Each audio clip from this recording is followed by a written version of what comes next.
Guardian neto. Tawag nila sa akin Lucky, kaya guys samahan nyo ako. Kasi ngayong araw nga pala yung bagsak ng tito ko dito sa Canada, kaya dali-dali na nga rin kaming kagad umalis. So mahigit 1 hour nga pala yung biyahe. Guys, papunta na kami dun sa airport.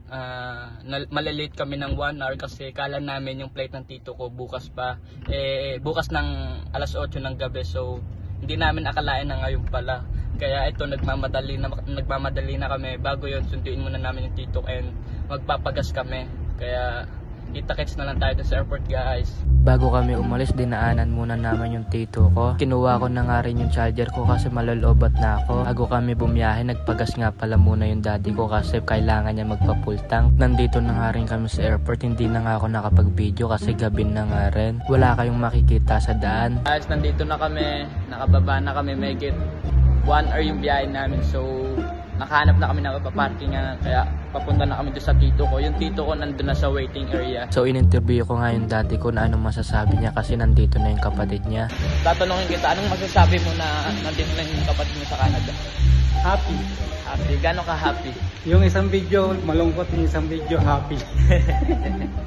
So guys, papunta na kami doon, kita tayo sa tito ko. So papasok na nga kami dito sa International Airport ng Canada. So ako excited na nga rin ako makita yung tito ko kasi 2 years na kaming hindi nagkita. Ganito nga pala yung loob ng airport dito sa Vancouver. Lakad lang kami dito kasi nasa dulo siya, nandito sa area. Kaya nandito kami sa taas. So nandito na nga pala kami sa baba. Makikita nyo na yung tito ko. Tinatawag na ng daddy ko. So ayun tito, welcome to Canada. Ayan nga yung kapatid ng daddy ko. Kamusta biyahe to? Kamusta biyahe?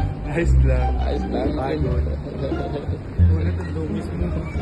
Nandiyan kasi malamig sa labas. So yeah. Hindi naman Hindi pala masyado. Hindi naman.